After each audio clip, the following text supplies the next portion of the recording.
Passons à un autre muscle, qui est le piriforme du bassin, ou le pyramidal. Le piriforme du bassin est un muscle qui fait partie du groupe des pelvitrocontériens. Les pelvitrocontériens qui sont en nombre de 6. Piriforme, les deux obturateurs, internes et externes, les deux jumeaux, supérieurs et inférieurs, et le carré fémoral.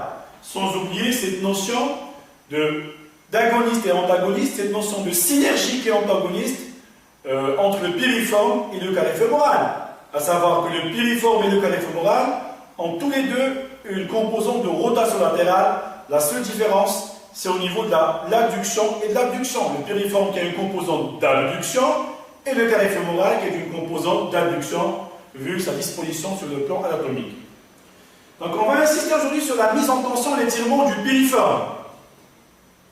Piriforme, en revenant à ces insertions, c'est un muscle qui prend insertion au niveau de la face antérieure du sacrum, et bien précisément au niveau de 2e, 3e et 4e trou sacré. Il se prolonge en passant par la grande échancrure sciatique pour venir se terminer au niveau de la partie supérieure ou le pôle supérieur du gros trochanter. Donc c'est un muscle qui assure bien sûr une rotation latérale.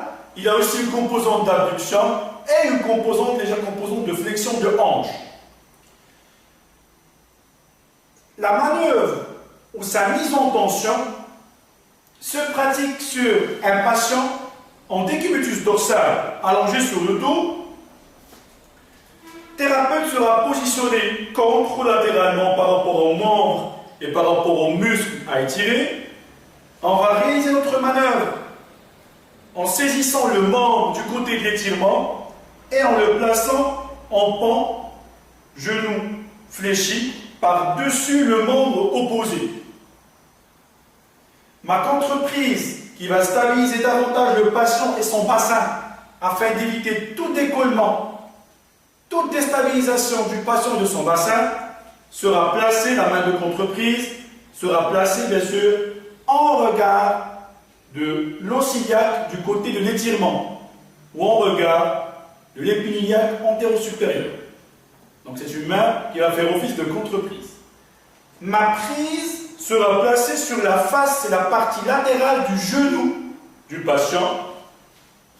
Étant toujours du côté opposé, je fixe le bassin et j'induis un mouvement d'adduction en ramenant le genou vers moi. C'est un mouvement d'adduction. Donc la contreprise, toujours au niveau du bassin, la prise placée sur la face latérale du genou, bien sûr, du côté d'étirement, et je crée plus ou moins un couple de forces, ou deux forces dans les deux sens opposés. Une main de contreprise qui pousse dans ce sens et stabilise le bassin, l'autre main qui tire vers le thérapeute. Et bien sûr,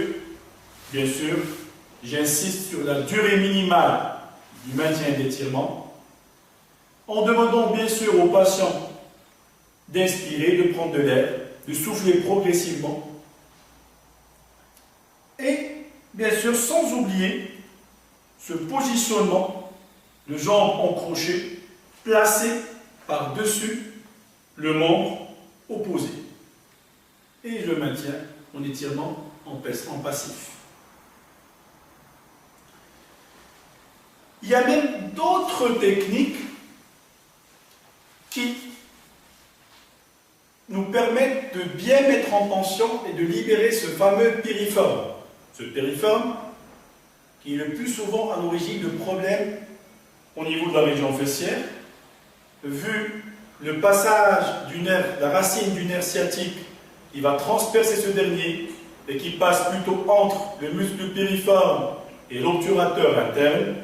Donc, toute hypoextensibilité, toute rétraction de ce piriforme ne peut être qu'à l'origine d'une irritation, d'une compression entre parenthèses de cette racine du nerf sciatique.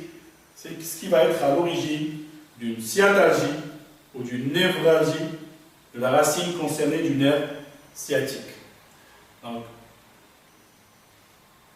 c'est une sciatique qui n'est pas due à un syndrome ou à un syndrome compressif par hernie discale, Parce que la douleur démarre non pas au niveau lombaire, mais elle démarre à partir de la région fessière, du fait de l'irritabilité et du fait de la sensibilité de la souffrance de cette dernière suite à l'hypoextensibilité ou à la rétraction de ce muscle piriforme. Donc, à part cet étirement passif, il y a moyen de lever sa tension. Pareil, on en profite de la même installation. Je prends le membre à étirer que je place en pompe par-dessus le membre opposé. Je me positionne toujours du côté opposé. Je réalise ma contre-prise au niveau du bassin. Ma main sera toujours placée sur la face externe du genou de mon patient, bien sûr, du côté du muscle à étirer. Et je place cette hanche en adduction, rotation médiale, dans la position de longueur maximale des fibres du piriforme hypoextensible souffrant. Je demande à mon patient de s'opposer à ma résistance. Je vous rappelle qu'on est toujours en train de faire une levée de tension. Je ne suis plus sur l'étirement passif, on est sur la levée de tension. Je demande à mon patient de s'opposer à ma résistance manuelle, c'est-à-dire qu'il va pousser dans le sens opposé, donc il va s'opposer à ma main. Une durée entre 6 et 10 secondes. Après le relâchement, bien sûr, j'insiste sur la mise en tension et sur l'étirement dans le sens de l'adduction et de la rotation médiale.